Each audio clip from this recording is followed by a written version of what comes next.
سورہ بنی اسرائیل کی جو پہلی آیت ہے اس میں معراج مبارک کے واقعے کا ذکر ہوا، اور باقی آگے چل کے اس میں بنی اسرائیل کی تاریخ میں پیش آنے والے واقعات کا بھی تذکرہ کیا گیا، اور اس بات کو سمجھانے کے لیے کہ جو بنی اسرائیل ہیں ان کو جو قبلہ دیا گیا تھا بیت المقدس، جو ان کو مسجد دی گئی تھی، اب وہ اس کے پیشوا، اس کے سرپرست، اس کے امام نبی کریم صلی اللہ علیہ وآلہ وسلم ہیں، کیونکہ اللہ پاک نے آپ کو وہاں پہنچایا، راتوں رات آپ کو سیر کرائی، اور وہاں پر مسجد حرام سے مسجد اقصیٰ لے جا کر آپ کو وہ مسجد سونپی گئی، آپ کو وہاں امام بنایا گیا، اور تمام پیغمبروں نے آپ کی اقتداء میں نماز پڑھی۔ تو یہ اس بات کا اعلان تھا کہ اب یہ سارے مرکز جو ہیں، یہ سارے کے سارے مرکز جو ہیں، یہ نبی کریم صلی اللہ علیہ وسلم کے تحت ہیں، آپ صلی اللہ علیہ وسلم ہی ان کے سب کے وارث ہیں، امام ہیں۔ تو شروع کرتے ہیں سورت۔ بسم اللہ الرحمن الرحیم۔ سبحان الذی اسری بعبدہ لیلا من المسجد الحرام الی المسجد الاقصی الذی بارکنا حولہ لنریہ من آیاتنا انہ هو السمیع البصیر۔ پاک ہے وہ ذات جو اپنے بندے کو راتوں رات مسجد حرام سے مسجد اقصیٰ تک لے گئی، جس ماحول پر ہم نے برکتیں نازل کی ہیں تاکہ ہم انہیں اپنی کچھ نشانیاں دکھائیں۔ بے شک وہ ہر بات سننے والی، ہر چیز دیکھنے والی ذات ہے۔ جزاک اللہ۔ آیت نمبر، اب یہ جو آیت ہے پہلی آیت، اس سورت کی کو بنی اسرائیل ایک اس کا نام ہے، اور یہاں پر جو لفظ آیا نا سبحان الذی اسری بعبدہ، تو اس کا دوسرا نام، اسی سورت کا دوسرا نام سورۃ الاسراء ہے۔ تو اسراء کہتے ہیں رات کے سفر کرنے کو۔ تو سفر معراج جو اس کی تفصیل تو حدیث اور سیرت کی کتابوں میں بہت زیادہ آئی ہے، بس تھوڑا سا خلاصہ اس کا دیکھ لیں۔ خلاصہ یہ ہے کہ حضرت جبریل علیہ السلام حضرت وسلم کے پاس آئے، اور یہ 10 نبوی کی بات ہے، جب کہ ایک وہ تھا نا شیب ابی طالب میں قید کیا گیا تھا، نظر بند کیا گیا تھا، وہ ختم ہوا۔ اس کے بعد حضرت خدیجہ رضی اللہ تعالیٰ عنہ کا انتقال ہوا، اس کے بعد حضرت ابو طالب کا انتقال ہوا، تو اب اس کے بعد کی یہ بات ہے، تو وہ 10 نبوی بنتا ہے تقریباً۔ تو وہاں اس وقت ایک رات نبی کریم صلی اللہ علیہ وآلہ وسلم ام ہانی ان کے گھر سو رہے تھے، تو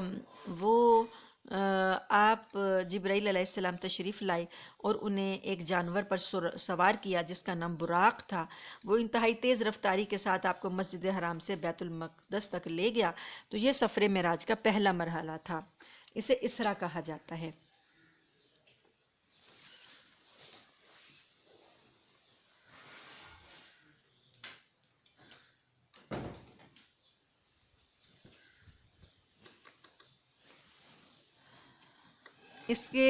اس میں اللہ پاک فرماتے ہیں کہ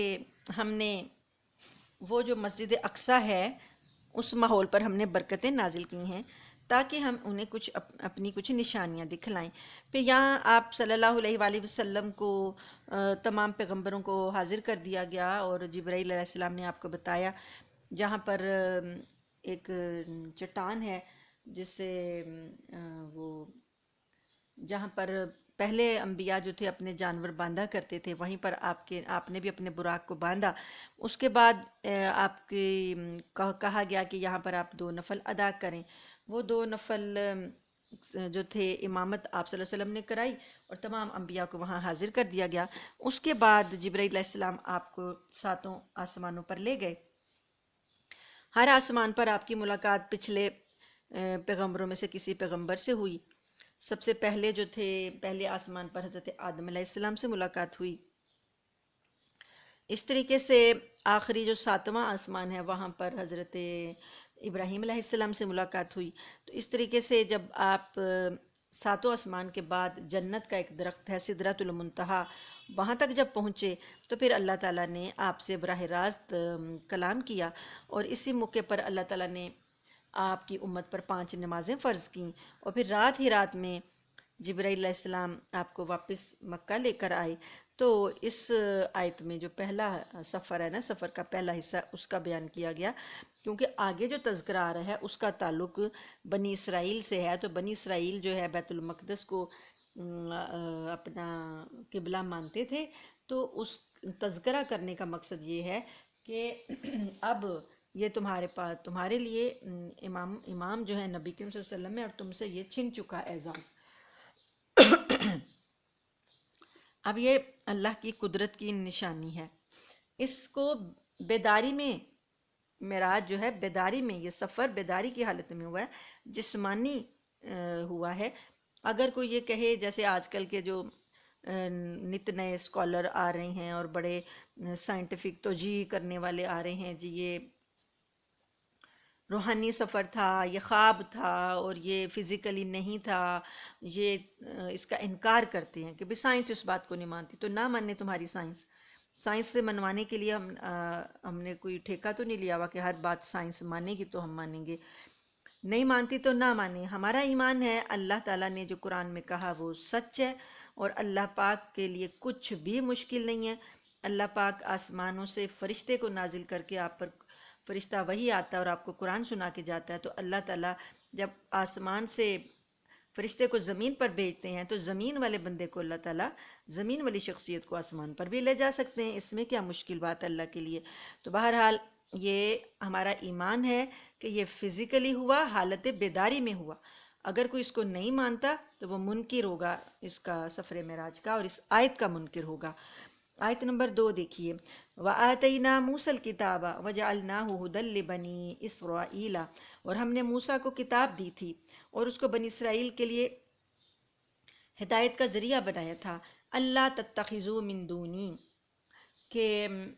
یہ کہا تھا کہ میرے علاوہ کسی کو وکیلا، میرے علاوہ کسی کو اپنا کارساز نہ بنا لینا۔ ذریۃ من حملنا مع نوح، اور ان لوگوں کی وہ یہ اولاد جو ہے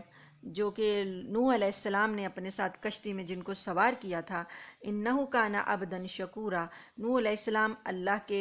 شکر گزار بندے تھے۔ وقضینا الی بنی اسرائیل، اور ہم نے فیصلہ کر دیا تھا بنی اسرائیل کے لیے، فی الکتاب کتاب میں لتفسدن، کہ تم ضرور فساد کرو گے، فی الارض زمین میں، کتاب میں آگاہ کر دیا تھا کہ تم نے زمین میں 2 بار فساد مچاؤ گے، مرتینی 2 بار، ولتعلن علوا کبیرا، اور تم بڑی سرکشی کا مظاہرہ کرو گے۔ فیضا جاء وعد اولاہما، پھر جب ان 2 واقعات میں پہلا وعدہ آیا، بعثنا علیکم عبادا لنا اولی بأس شدید، تو ہم نے تمہارے سروں پر ایسے بندے مسلط کر دیے جو سخت جنگجو تھے۔ فجاسو خلال الدیاری، انہوں نے تمہارے شہروں میں گھس گئے، پھیل گئے۔ وکان وعدا مفعولا، یعنی شہر ان کے تباہ کیے۔ تو اللہ فرماتے ہیں کہ یہ وعدہ جو تھا اسے پورا ہو کر ہی رہنا تھا۔ یہ یہاں پر بنو اسرائیل کی جب نافرمانیاں حد سے بڑھ گئی تھیں تو یہ اس واقعے کی طرف اشارہ ہے کہ بابل کا بادشاہ تھا بخت نصر، اس نے پھر ان پر حملہ کیا تھا اور ان کا قتل عام کیا، اور جو زندہ رہ گئے انہیں گرفتار کر کے فلسطین سے بابل شہر میں لے گیا تھا، اور مدت دراز تک یہ لوگ وہاں اس کی غلامی میں جلا وطنی کی زندگی بسر کرتے رہے۔ تو یہ ان کے فساد کی وجہ سے اللہ پاک نے ان پر یہ ظالم بادشاہ مسلط کیا۔ پھر اللہ فرماتے ہیں کہ ہم نے ایک مدت کے بعد پھر ہم نے ثم رددنا لکم الکرۃ علیہم، پھر ہم نے تمہیں یہ موقع دیا کہ تم دوبارہ پلٹ کر ان کی طرف آؤ، یعنی پھر ایک وقت ایسا آیا کہ اللہ پاک نے ان کو کہا کہ تم 70 سال جب تقریباً گزر گئے تو اللہ تعالیٰ نے اس طرح رحم فرمایا کہ ایک ایران کا ایک بادشاہ تھا، اس نے بابل پر حملہ کیا اور اس نے بابل کو فتح کر لیا، تو اس کو یہودیوں کی حالت زار پر بڑا رحم آیا، اس نے ان کو آزاد کر کے دوبارہ فلسطین میں بسا دیا۔ تو اللہ فرماتے ہیں کہ ہم نے تم کو دوبارہ وہ چیزیں لوٹائیں، وَأَمْدَدْنَاكُمْ بِأَمْوَالٍ وَبَنِينَ، ہم نے تمہیں زیادہ دیے، تمہارے مال زیادہ کر دیے، بیٹے دے دیے، وَجَعَلْنَاكُمْ أَكْثَرَ نَفِيرًا، اور ہم نے تمہاری نفری بھی بہت زیادہ بڑھا دی۔ ان احسنتم احسنتم لانفسکم، اگر تم، اللہ نے کہا کہ اگر تم اچھے کام کرو گے تو یہ اچھے کام تم اپنے ہی فائدے کے لیے کرو گے، وَإِنْ أَسَأْتُمْ فَلَهَا، اور اگر تم برے کام کرو گے تو وہ بھی تمہارے لیے برا انجام ہوگا۔ فَإِذَا جَاءَ وَعْدُ الْآخِرَةِ، پھر جب دوسرے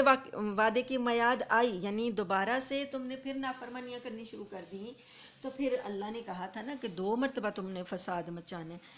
دوسرا جب وعدے کا وقت آیا تو پھر لیسوء وجوہکم، اللہ تعالیٰ نے کیا کیا کہ دوسرا جب دشمن تمہارے اوپر مسلط ہوا، اس نے کیا کیا، تمہارے چہروں کو بگاڑ ڈالا، وَلِيَدْخُلُوا الْمَسْجِدَ، اور وہ مسجد میں، یعنی یہ مسجد اقصیٰ جو ہے، اس میں بھی وہ ایسے داخل ہوئے کما دخلوا اول مرۃ، جیسے کہ پہلے لوگ داخل ہوئے تھے، یعنی انہوں نے اس کی بربادی کی۔ وَلِيُتَبِّرُوا مَا عَلَوْا تَتْبِيرًا، اور جس چیز پر ان کا زور چلا انہوں نے اسے تہس نہس کر کے رکھ دیا۔ عَسَىٰ رَبُّكُمْ أَن يَرْحَمَكُمْ،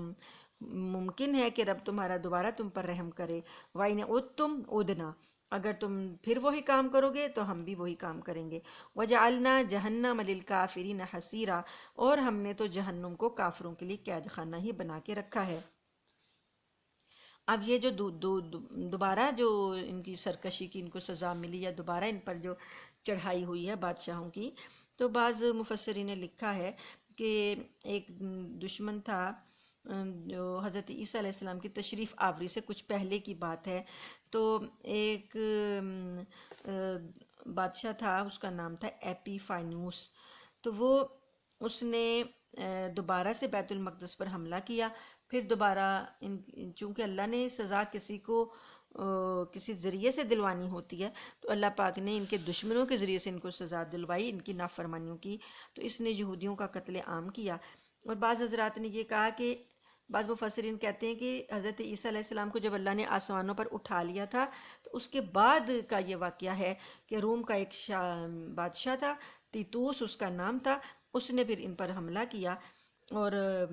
ان کو اس طرح سے تباہ و برباد کیا۔ ویسے بھی ان کی تاریخ میں ہے کہ مختلف زمانوں میں مختلف دشمن ان پر مسلط ہوتے رہے، لیکن ان 2 دشمنوں کا ذکر اللہ تعالیٰ نے خاص طور پر اس لیے کیا کہ ان حملوں میں ان کو بہت زیادہ نقصان اٹھانا پڑا تھا، یعنی بخت نصر کا حملہ اور یہ دوسرا جو ہے اس میں دوسرے بادشاہ کا حملہ۔ تو آگے اللہ پاک نے فرمایا کہ اب محمد صلی اللہ علیہ وآلہ وسلم آ گئے ہیں، ان کو مسجد اقصیٰ کی امامت سونپ دی گئی ہے۔ اب اگر تم ان پر ایمان نہیں لاتے، دوبارہ سرکشی کرتے ہو، تم عدنا، دوبارہ سے وہی حرکتیں کرتے ہو، دوبارہ سے تم فساد مچاتے ہو اور نافرمانیاں کرتے ہو، تو ہم پھر تمہارا دوبارہ پھر وہی حشر کریں گے۔ اور یہ تو دنیا کا حشر ہے، آخرت میں جو جہنم ہے اس نے تو کافروں کو گھیرنا ہی ہے۔ ان ھذا القرآن یہدی للتی ہی اقوم، حقیقت یہ ہے کہ یہ قرآن وہ راستہ دکھاتا ہے جو سب سے زیادہ سیدھا ہے، یعنی ان کو یہود کو کہا جا رہا ہے کہ تم ایمان لاؤ،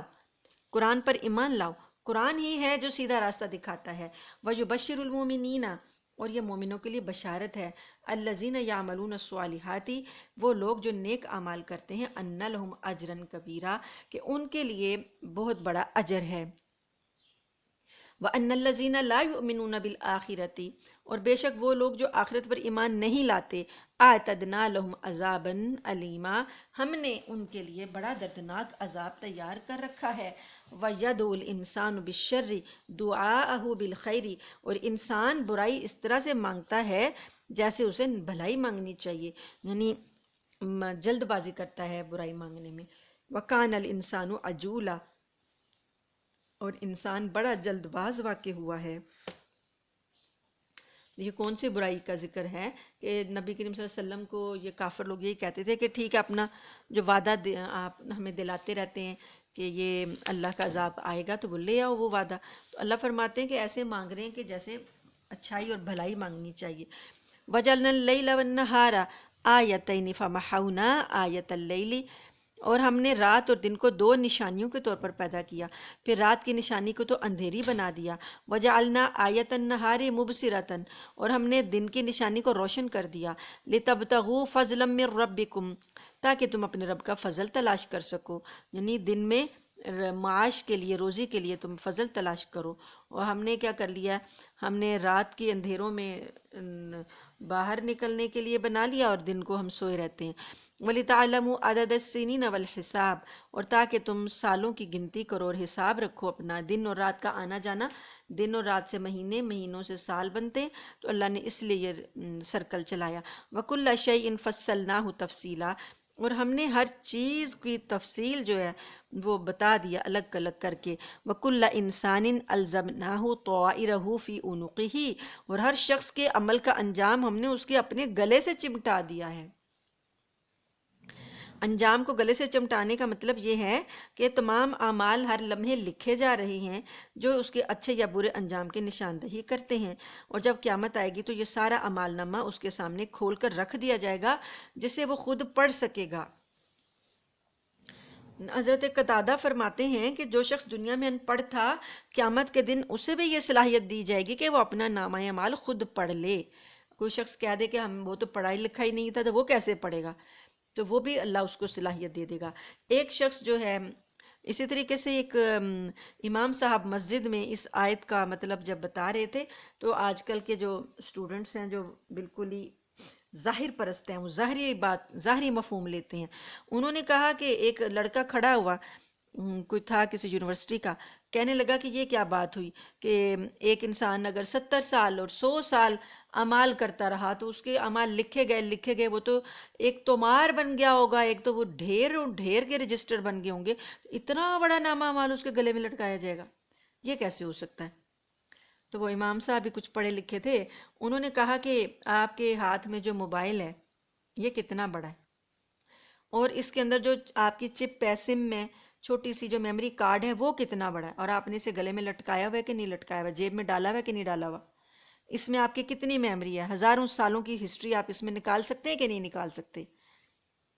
تو کیا ایک انسان کی تخلیق اتنی ہے کہ وہ چھوٹی سی آدھے انچ کی بھی سم نہیں ہے، آدھے انچ کی بھی میموری کارڈ نہیں ہے، اس میں وہ اتنا ذخیرہ جمع کر سکتا ہے، تو کیا اللہ تعالیٰ جس نے انسان کو تخلیق کیا اس کے پاس کوئی طریقہ نہیں ہے کہ وہ تمہارے نامہ اعمال تمہارے گلے میں لٹکا دے گا؟ اس کو یہی سمجھو کہ اسی طرح کی چھوٹی چھوٹی چیزیں اللہ نے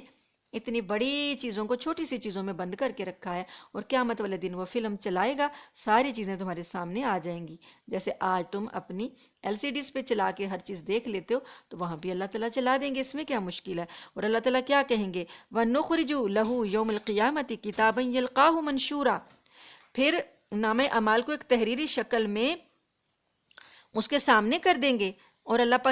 پاک فرمائیں گے اقرأ کتابک، پڑھ اپنا نامہ اعمال، یہ کتاب اپنی پڑھ، کفا بنفسک الیوم علیک حسیبا، آج کے دن تو خود ہی اپنا حساب لینے کے لیے کافی ہے۔ جب تو اپنے نامہ اعمال کو پڑھے گا تجھے خود ہی پتہ چل جائے گا کیا تیرا حساب کتاب ہے۔ من اہتدی فانما یہتدی لنفسہ،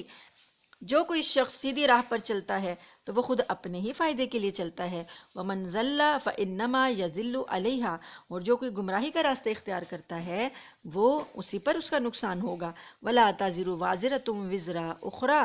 اور کوئی بوجھ اٹھانے والا کسی دوسرے کا بوجھ نہیں اٹھائے گا۔ وَمَا كُنَّا مُعَذِّبِينَ حَتَّى نَبْعَثَ رَسُولًا، اور ہم کبھی کسی کو اس وقت تک سزا نہیں دیتے جب تک کہ ہم وہاں پر رسول نہ بھیج دیں۔ وَإِذْ أَرَدْنَا أَن نُهْلِكَ قَرْيَةً أَمْرُنَا مُتْرَ فِيهَا فَفَسَقُوا فِيهَا، اور جب ہم کسی بستی کو ہلاک کرنے کا ارادہ کرتے ہیں تو ان کے خوشحال لوگوں کو ایمان اور اطاعت کا حکم دیتے ہیں۔ فَفَسَقُوا فِيهَا، پھر وہ نافرمانیاں کرتے ہیں اس میں، یعنی بستی میں۔ فَحَقَّ عَلَيْهَا الْقَوْلُ، تو اللہ کی بات پھر ان پر ثابت ہو جاتی ہے۔ فَدَمَّرْنَاهَا تَدْمِيرًا، پھر ہم انہیں تباہ و برباد کر ڈالتے ہیں۔ وَكَمْ أَهْلَكْنَا مِنَ الْقُرُونِ مِنْ بَعْدِ نُوحٍ وَكَفَى بِرَبِّكَ بِذُنُوبِ عِبَادِهِ خَبِيرًا بَصِيرًا، اور کتنی ہی نسلیں ہیں جو ہم نے نوح کے بعد ہلاک کیں، اور تمہارا رب اپنے بندوں کے گناہوں سے پوری طرح باخبر ہے۔ سب کچھ دیکھ رہا ہے۔ من کانا یرید العاجلتا، جو شخص دنیا کے فوری فائدے چاہتا ہے، عجلنا لہو، تو ہم اس کو دیتے ہیں، فیہا ما نشاء، جیسا ہم چاہتے ہیں، لمن نرید جعلنا لہو جہنم، اور پھر اس کے لیے ہم نے جہنم رکھ چھوڑی ہے، یصلاھا مذءوما مدحورا، اور وہ اس میں ذلیل اور خوار ہو کر داخل ہوگا۔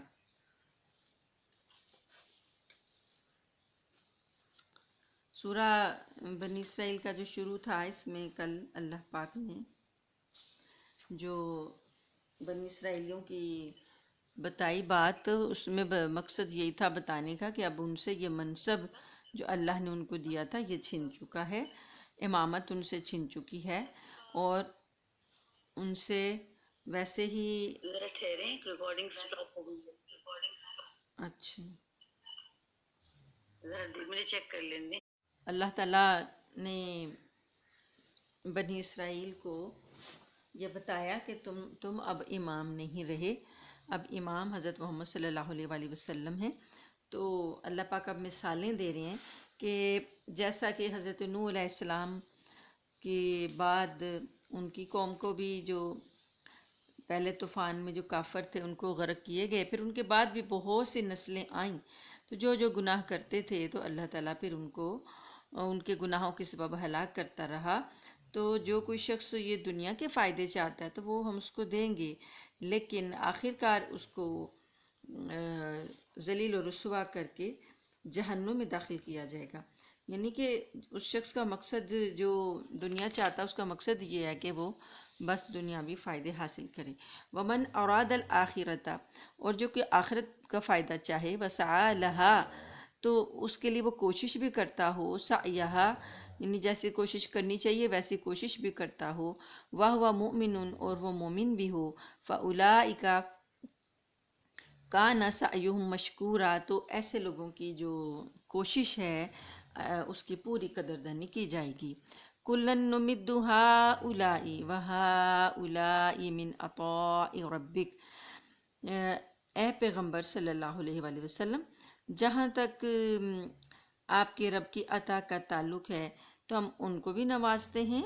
اور ان کو بھی نوازتے ہیں، اور آپ کے رب کی عطا جو ہے وہ کسی کے لیے بند نہیں ہے۔ وما کان عطاء ربک محظورا، یعنی دنیا کے فائدوں میں اللہ پاک نے سب کو شریک رکھا ہے، ان کو بھی ان کو بھی، مطلب دونوں گروہوں کو۔ اس میں ایسا نہیں ہے، بندش نہیں ہے کہ ایمان والوں کو ہی بس آکسیجن ملے گی اور کافروں کو نہیں ملے گی، ایمان والوں کو سورج کی دھوپ ملے گی اور کافروں کو نہیں ملے گی، یا پانی، یعنی یہ کچھ چیزیں ہیں رحمت عامہ۔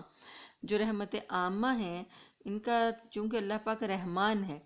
تو رحمان کا تعلق ہے کہ رحمت عام ہو، تو اللہ کی رحمت عام ہے جس سے ہر کائنات کی جو مخلوق ہے وہ فائدہ اٹھاتی ہے، خواہ وہ اللہ کو ماننے والی ہو یا نہ ماننے والی ہو۔ لیکن جو اللہ کی رحیمیت ہے، رحیمیت کا فائدہ صرف ایمان والوں کو ہوگا۔ تو اللہ پاک فرماتے ہیں کہ تمہارے رب کی عطا ایسی بند نہیں ہے کسی کو جائے کسی کو نہ جائے،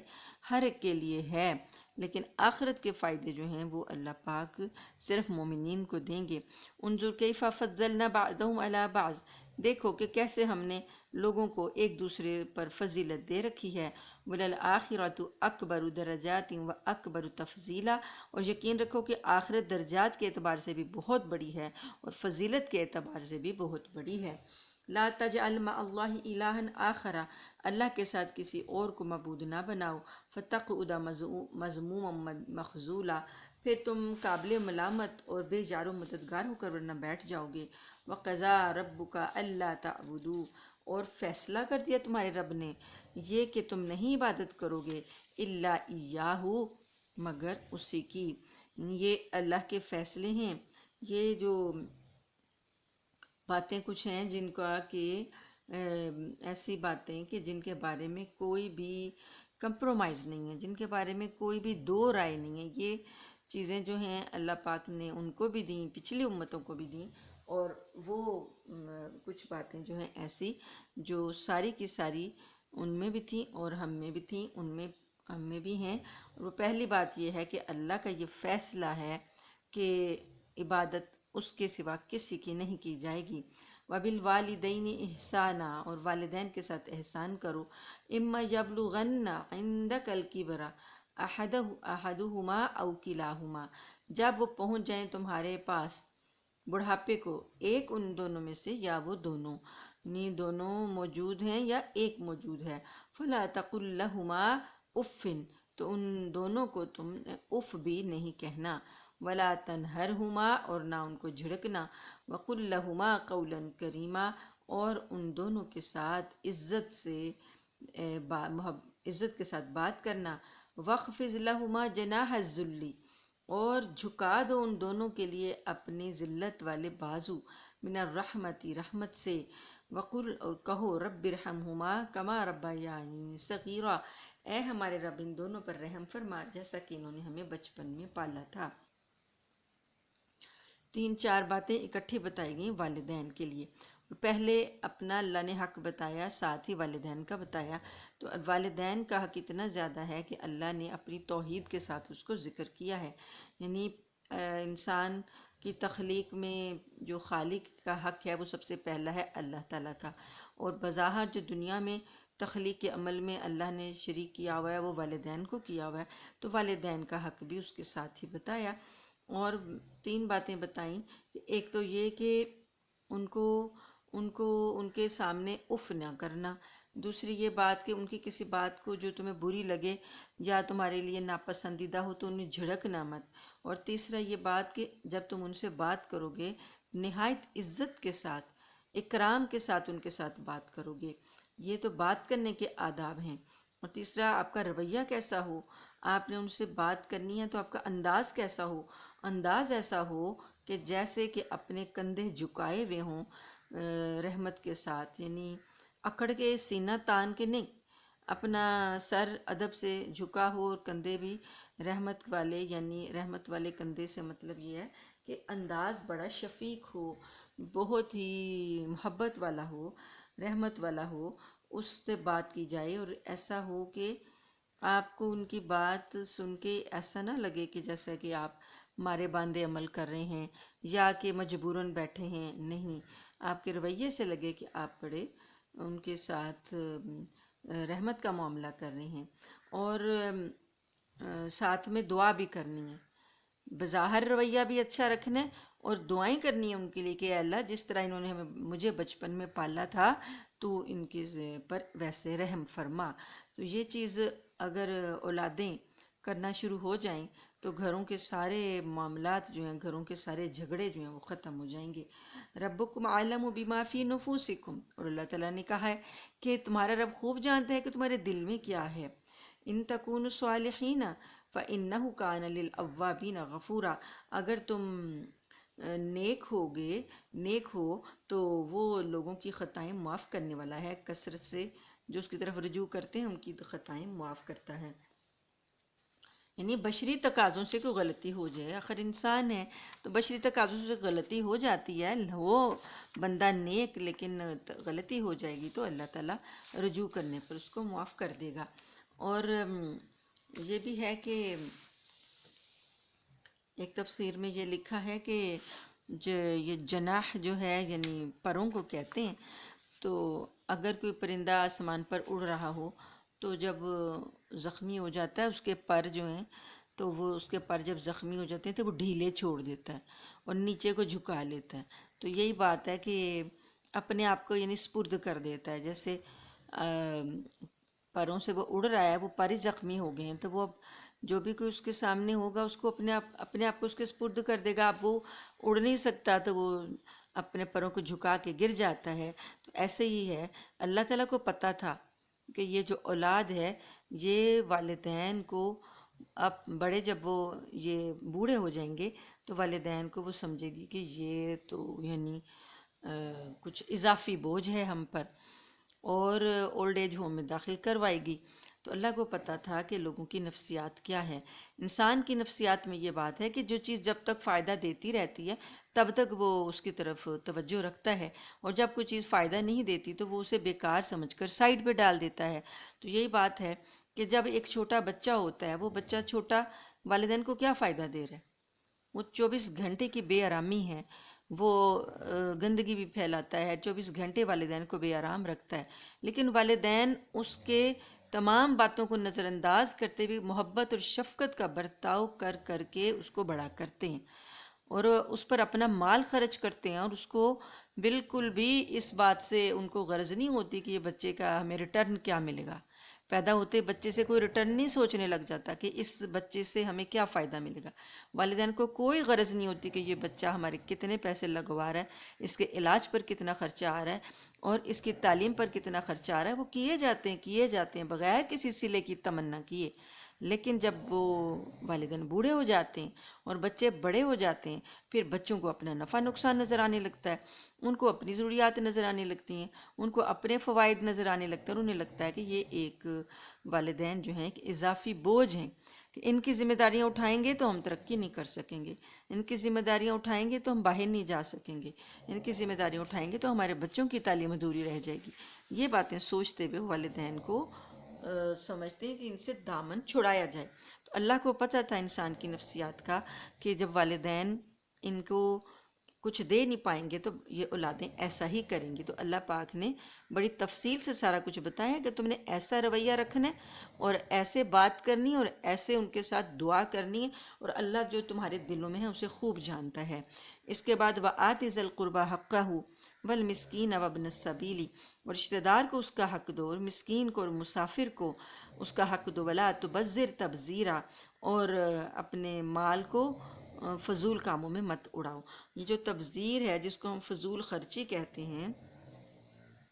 اصل میں ایک ہوتا ہے تبذیر اور ایک ہوتا ہے اسراف۔ اسراف بھی ہوتا ہے حد سے بڑھ کے، کہتے ہیں نا اسراف نہ کرو یعنی فضول خرچی نہ کرو، تو یہاں پر قرآن پاک نے تبذیر کا لفظ استعمال کیا۔ ان دونوں میں یہ فرق ہے کہ اسراف جو ہوتا ہے کہ جائز کاموں میں بہت زیادہ خرچ کر دیا جائے، جائز ضرورتوں پر بہت زیادہ خرچ کر دیا جائے، لیکن تبذیر میں وہ فضول خرچی مراد ہے جو مال کو ناجائز اور گناہ کے کاموں میں خرچ کرتی ہے۔ اگر انسان اپنے مال کو گناہ اور ناجائز کاموں میں خرچ کرتا ہے تو اسے تبذیر کہا جائے گا، تو اللہ نے اسی سے منع کیا ہے۔ تو بندہ سوچتا ہے کہ کون سے ناجائز کاموں میں ہم اپنا مال خرچ کرتے ہیں، تو ہم نے تو آپ دیکھ لیں ہمارے معاشرے میں رائج ہو چکا ہے مہندیوں پر، مائیوں پر،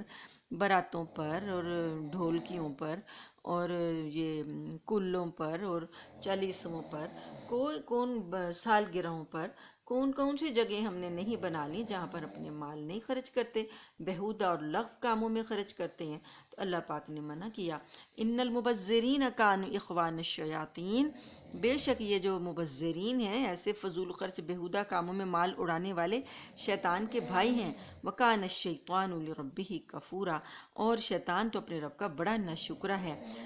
یعنی کہ یہ اللہ کی ناشکری میں آتا ہے کہ اس مال جو اس نے دیا، اس کی نعمت، وہ انسان بیہودہ کاموں میں لگا دے۔ وَإِمَّا تُعْرِضَنَّ عَنْهُمُ ابْتِغَاءَ رَحْمَةٍ مِّن رَّبِّكَ، اور اگر تمہیں اللہ تعالیٰ فرماتے ہیں کہ اس طرح ہو کہ تمہیں منہ پھیرنا پڑے اللہ کی رحمت جس کا تمہیں توقع تھی، انتظار تھا، جس کی تم امید لگائے بیٹھے تھے، تو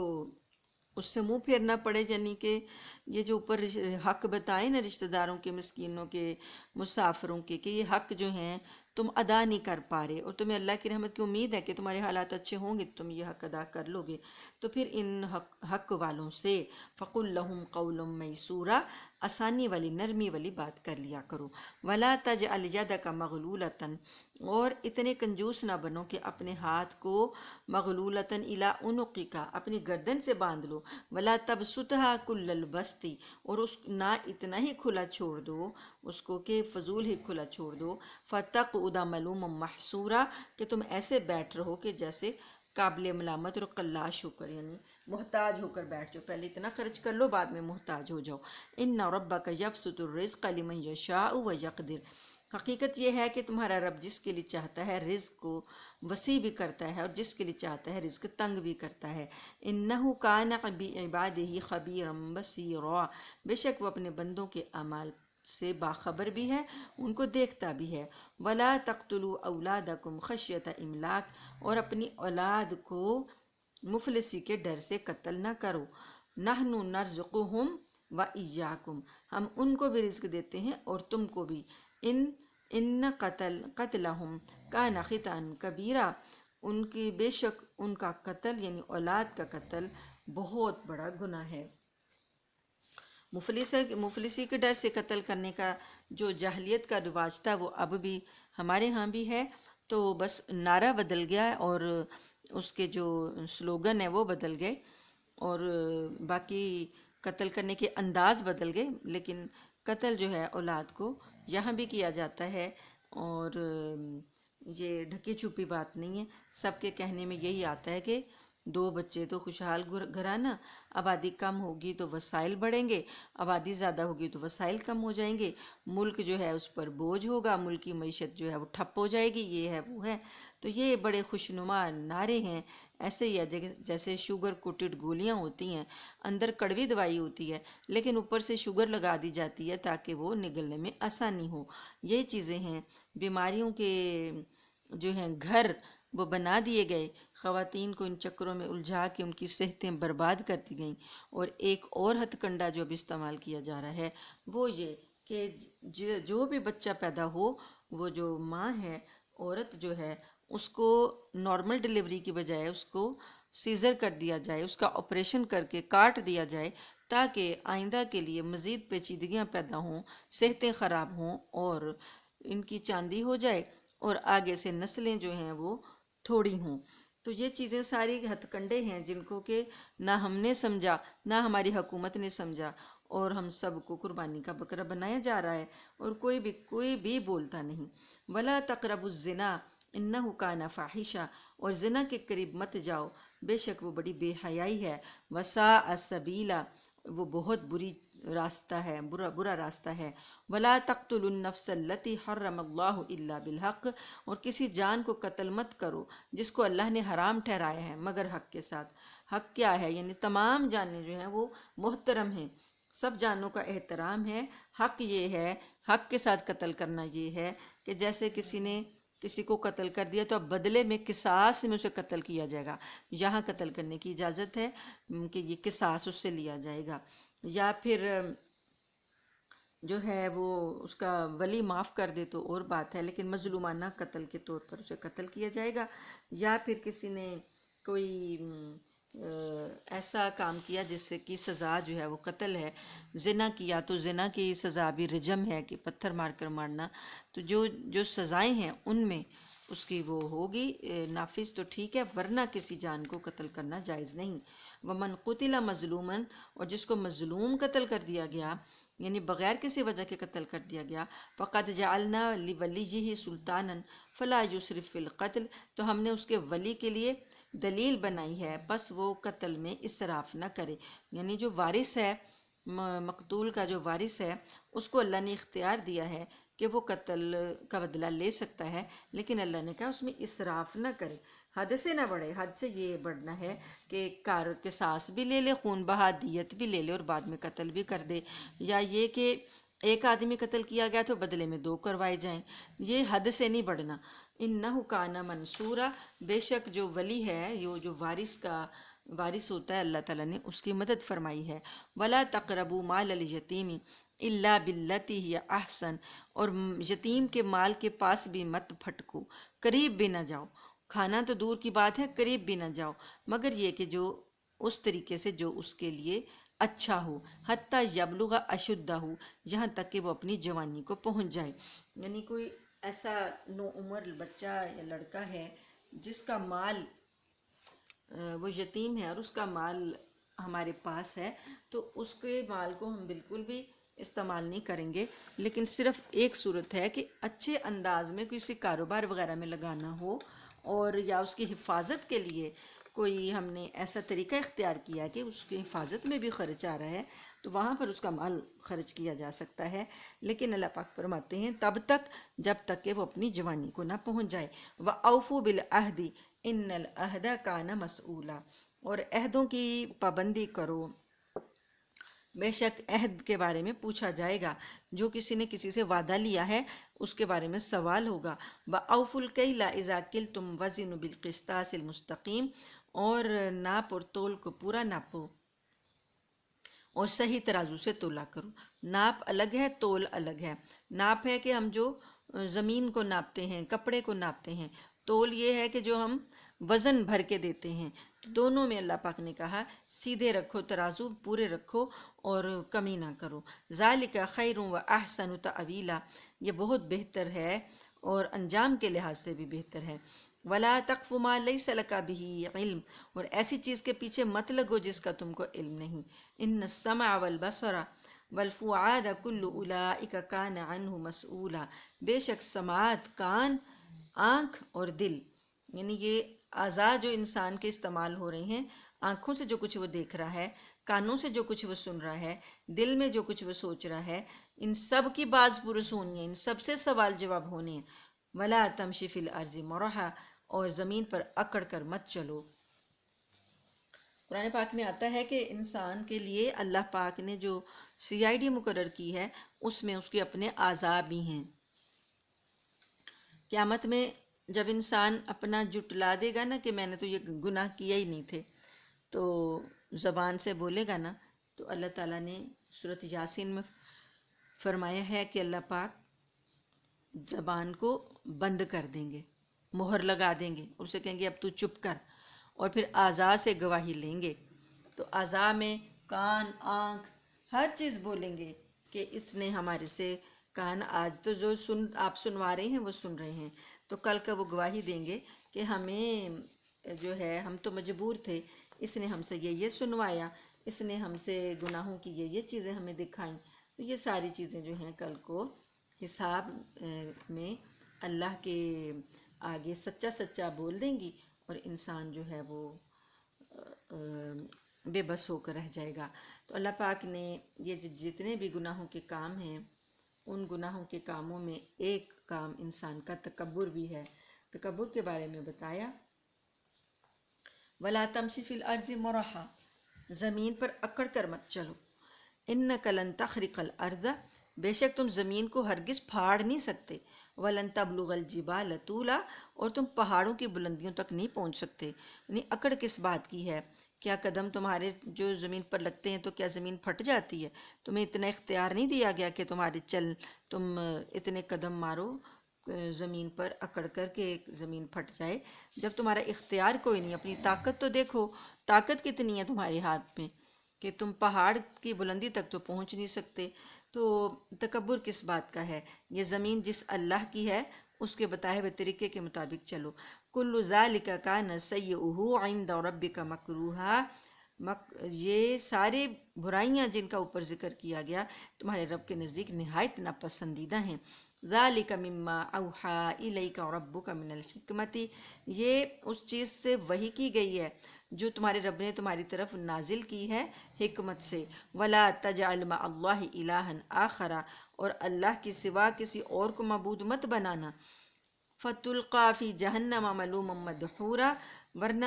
تمہیں ملامت کر کے دھکے دے کر دوزخ میں پھینک دیا جائے گا۔ افاسفاکم ربکم بالبنین، کیا تم اپنے رب کے لیے بیٹے اپنے لیے تم بیٹے منتخب کرتے ہو؟ واتخذ من الملائکۃ اناسا، اور فرشتوں کو تم نے بیٹیاں بنایا ہے۔ انکم لتقولون قولا عظیما، اور حقیقت یہ ہے کہ تم تو بہت بڑی سنگین بات کرتے ہو۔ وَلَقَدْ صَرَّفْنَا فِي هَذَا الْقُرْآنِ لِيَذَّكَّرُوا، اور ہم نے قرآن میں طرح طرح سے وضاحتیں کی ہیں تاکہ لوگ نصیحت پکڑیں۔ وَمَا يَزِيدُهُمْ إِلَّا نُفُورًا، مگر یہ لوگ تو بدکنے میں اور بھٹکنے میں جو ہے نفرت میں ہی آگے بڑھ رہے ہیں، اضافہ کر رہے ہیں۔ قُلْ لَوْ كَانَ مَعَهُ آلِهَةٌ، کہہ دیجئے کہ اگر اس کے ساتھ یعنی اللہ کے ساتھ کوئی معبود شریک ہوتا، کما یقولون، جیسا کہ وہ لوگ کہہ رہے ہیں، اذا لابتغوا الی ذی العرش سبیلا، تو وہ بھی عرش کی طرف راستہ تلاش کرتا۔ یعنی اللہ کا ٹھکانہ، اللہ جو ہے عرش پر متمکن ہے، اللہ کی جو تجلی ہے وہ عرش پر ہے، تو اگر کوئی اور بھی معبود ہوتا تو پھر وہ جو بھی کوئی اس کے برابر کا ہوتا ہے، شریک ہوتا ہے، تو وہ چڑھائی تو کرتا ہے نہیں ایک دوسرے پر، تو وہ بھی پھر عرش کی طرف جانے کی کوئی راہ تلاش کرتا۔ سبحانہ، اللہ پاک ہے اس سے، یعنی شرک سے، وتعالی اما یقولون، اور بلند و بالا ہے اس بات سے جو لوگ یہ کہتے ہیں، علوا کبیرہ، بالکل پاک ہے اور بالا اور برتر ہے۔ تسبح له السماوات السبع والارض ومن فیہن، اس کے لیے تو تسبیح کرتی ہیں ساتوں آسمان اور زمینیں اور جو کچھ ان کے اندر ہے۔ آسمانوں میں جو کچھ ہے تھوڑا بہت ہمیں نظر آ گیا، لیکن بے شمار چیزیں جو آسمانوں میں ہیں ہم نہیں جانتے، زمین کے اندر کیا کچھ ہے ہم نہیں جانتے، وہ ساری کی ساری چیزیں اللہ کی تسبیح کرتی ہیں۔ وَإِن مِّن شَيْءٍ إِلَّا يُسَبِّحُ بِحَمْدِهِ وَلَٰكِن لَّا تَفْقَهُونَ تَسْبِيحَهُمْ، اور ان کے اندر کوئی بھی چیز ایسی نہیں ہے جو اس کی حمد کے ساتھ تسبیح نہ بیان کر رہی ہو۔ حمد ہے الحمدللہ، اور تسبیح ہے سبحان اللہ، تو حمد بھی ہے اور تسبیح ہے، دونوں ذکر جو ہیں وہ کائنات میں جاری اور ساری ہیں، لیکن اللہ پاک فرماتے ہیں تم ان کی تسبیح کو سمجھتے نہیں۔ یعنی کائنات کی جو چیزیں ہمیں ساکت نظر آتی ہیں نا، جیسے ہم کہتے ہیں کہ میٹر ہے، مادہ ہے، یہ ساکت ہے، یہ بھی اللہ کی تسبیح بیان کر رہا ہے، تو ہمیں ان کی تسبیح کی سمجھ نہیں ہے۔ انہ کان حلیما غفورا، بے شک اللہ تعالیٰ بہت بردبار اور معاف کرنے والا ہے۔ وَإِذَا قَرَأْتَ الْقُرْآنَ جَعَلْنَا بَيْنَكَ وَبَيْنَ الَّذِينَ لَا يُؤْمِنُونَ بِالْآخِرَةِ حِجَابًا مَسْتُورًا، اور جب اے پیغمبر تم قرآن پڑھتے ہو تو ہم تمہارے اور ان لوگوں کے درمیان جو آخرت پر ایمان نہیں رکھتے ایک پردہ حائل کر دیتے ہیں جو کہ نظر نہیں آتا۔ وَجَعَلْنَا عَلَىٰ قُلُوبِهِمْ أَكِنَّةً، اور ہم نے ان کے دلوں پر غلاف چڑھا دیا، أَن يَفْقَهُوهُ، کہ وہ قرآن کو سمجھیں، یعنی اب وہ غلاف کی وجہ سے قرآن کو نہیں سمجھ سکتے۔ وفی آذانہم وقرا، اور ان کے کانوں میں بوجھ ڈالا ہے، بوجھ ہے۔ وَإِذَا ذَكَرْتَ رَبَّكَ فِي الْقُرْآنِ، اور جب آپ ذکر کرتے ہیں اپنے رب کا قرآن میں، وحدہ، ایک رب کا، وَلَّوْا، تو وہ منہ پھیر لیتے ہیں، عَلَىٰ أَدْبَارِهِمْ نُفُورًا، نفرت سے پشت پھیر کر چل پڑتے ہیں۔ یہ وجہ ہے جس وجہ سے اللہ پاک نے اب یہ لوگوں کو جو قرآن سننے سے ہی نفرت سے منہ پھیر لیتے تھے، یہ والی بات جو ہے ہم نے جب نبی کریم صلی اللہ علیہ وسلم کی سیرت کلاس میں مکی دور جو تھا اس میں بڑی تفصیل سے پڑھی تھی کہ کس طریقے سے وہ قرآن کی آواز سے بچنے کے لیے کیا کیا کچھ نہیں کرتے تھے، اور لوگوں کو بھی منع کرنے کے لیے کتنی ان مکہ والوں نے کوششیں کیں، نفرت سے منہ پھیر لیتے تھے۔ تو اللہ پاک فرماتے ہیں کہ اسی وجہ سے ہم نے ان کے دلوں پر بھی غلاف چڑھا دیے، کانوں پر بھی بوجھ ڈال دیا، اور جب اب قرآن ان کے سامنے پڑھا جاتا تو ایک پردہ حائل ہو جاتا ہے جو ان کو قرآن سننے نہیں دیتا۔ نحن اعلم بما یستمعون به اذ یستمعون الیک، اور ہمیں خوب معلوم ہے، ہم خوب جانتے ہیں اس چیز کے بارے میں کہ جب یہ لوگ کان لگا کر آپ کی بات سنتے ہیں تو کس لیے سنتے ہیں۔ وَإِذْ هُمْ نَجْوَىٰ، اور جب یہ سرگوشیاں کرتے ہیں آپس میں تو یہ کیا کرتے ہیں، اِذْ يَقُولُ الظَّالِمُونَ، اور ظالم لوگ تو یہ کہتے ہیں، اِن تَتَّبِعُونَ إِلَّا رَجُلٌ مَّسْحُورًا، کہ تم تو صرف ایک جادوگر کے جادو جس پر چلا ہوا ہے نا، کوئی مسحور آدمی جس پر کہ جادو ہوا ہو، اس کی پیروی کر رہے ہو۔ یہ ایک انہوں نے مجلس منعقد کی تھی کہ نبی کریم صلی اللہ علیہ وسلم کی جو مکی زندگی کا کوئی چوتھا پانچواں سال ہوگا، تو جب حج کے لیے لوگ باہر سے آتے تھے تو یہ خود تو یہاں پر منع کر ہی رہے تھے ساروں کو،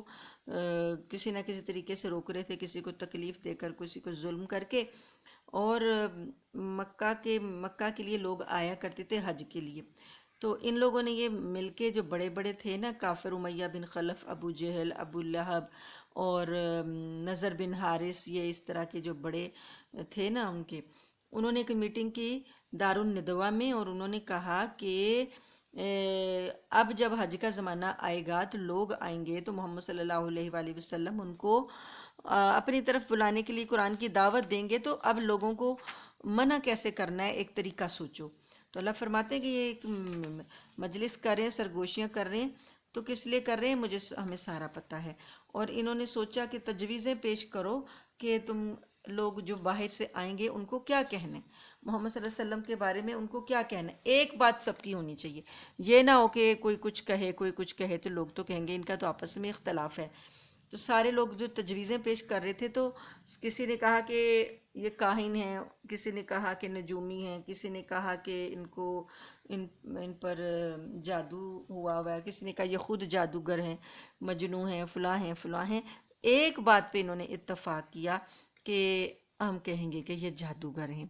تو اللہ فرماتے ہیں کہ اللہ ان ظالموں کو خوب جانتا ہے کہ جو یہ آپ کے بارے میں کہتے ہیں کہ یہ جادو کیے ہوئے ہیں۔ مطلب یہ تھا کہ ان کے کلام، ان کا جو کلام یہ پیش کرتے ہیں اس سے باپ اور بیٹا جو ہے وہ جدا ہو جاتا ہے، اور بھائی بھائی سے جدا ہو جاتا ہے، تو یہ جادو ہے ان کا۔ انظر کیف ضرب لک الامثال، دیکھو کیسی مثالیں بیان کرتے ہیں یہ آپ کے لیے۔ فضلوا، پس یہ راستے سے بھٹک چکے ہیں۔ فلا یستطیعون سبیلا، چنانچہ یہ سیدھے راستے پر نہیں آ سکتے۔ وقالوا، اور یہ کہتے ہیں، اذا کنا عظاما ورفاتا، کیا جب ہم ہو جائیں گے ہڈیاں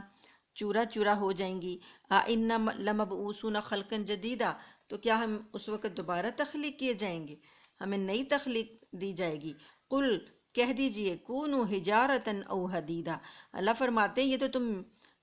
چورا چورا بات کر رہے ہو ہڈیوں کو، تو اگر تم لوہا بن جاؤ، پتھر بن جاؤ تب بھی، او خلقا مما یکبر فی صدورکم، یا کوئی ایسی تخلیق بن جاؤ جو تمہارے حساب سے تمہارے دلوں میں جس کا کہ کوئی بڑی سخت چیز جس کو تم سمجھتے ہو وہ تخلیق تم ہو جاؤ، تب بھی فسیقولون، اللہ تعالیٰ تمہیں یعنی لے آئے گا۔ فسیقولون من یعیدنا، کہتے ہیں کون ہمیں دوبارہ لے کر آئے گا۔ قل الذی فطرکم اول مرہ، آپ فرما دیجئے کہ وہی ذات جس نے تم کو پہلی بار پیدا کیا۔ فسینغضون الیک رؤوسہم ویقولون متیٰ، پھر کیا کرتے ہیں کہ آپ کے سامنے سر ہلا ہلا کر کہتے ہیں ایسا کب ہوگا۔ قل، کہہ دیجئے، عسیٰ ان یکون قریبا، آپ کہہ دیجئے کہ ممکن ہے کہ وہ گھڑی قریب ہی آ لگی ہو۔ یوم یدعوکم فتستجیبون بحمدہ، جس دن کہ وہ تمہیں بلائے گا، اللہ یعنی تمہیں بلائے گا تو تم تعمیل کرو گے اس کی، بحمدہ، حمد کرتے ہوئے۔ وَتَظُنُّونَ إِن لَبِثْتُمْ إِلَّا قَلِيلًا، اور تم یہ سمجھ رہے ہوگے کہ تم تو بس تھوڑی ہی مدت دنیا میں رہے ہو۔ وَقُلْ لِعِبَادِي يَقُولُوا الَّتِي هِيَ أَحْسَنُ، اور میرے بندوں سے اچھے انداز میں بات کیجئے۔ ان الشیطان ینزغ بینہم، در حقیقت شیطان جو ہے لوگوں کے درمیان فساد ڈالتا ہے۔ ان الشیطان کان للانسان عدوا مبینا، بے شک شیطان تو انسان کا بہت ہی کھلا دشمن ہے۔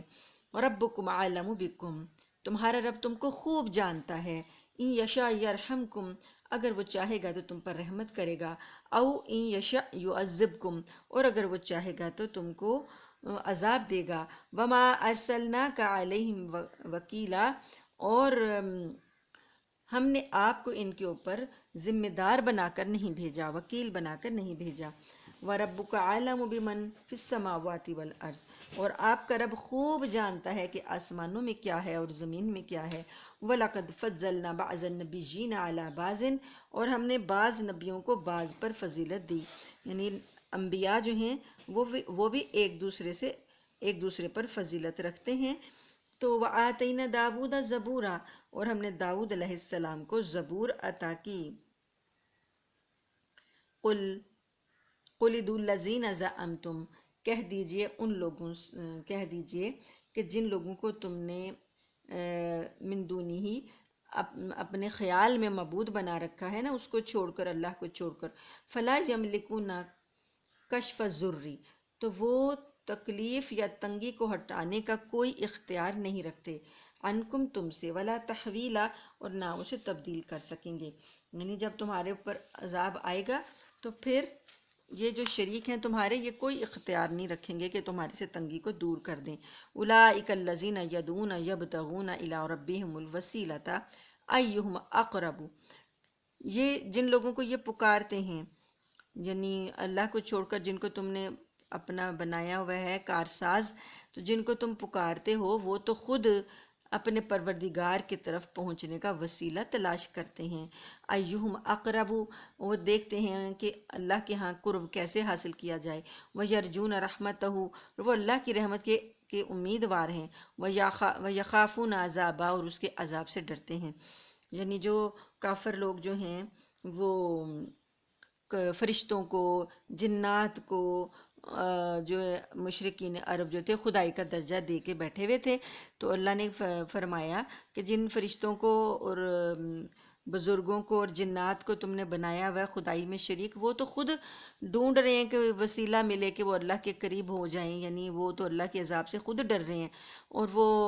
اللہ کی رحمت کی امیدیں لگائے بیٹھے ہیں، تو تمہارا وہ کیا کریں گے؟ وہ تو اپنے لیے اپنے بارے میں ڈرتے ہیں۔ ان عذاب اور رب کا کانا محظورا، یقیناً تمہارا رب کا عذاب ہے ہی ڈرنے کی چیز۔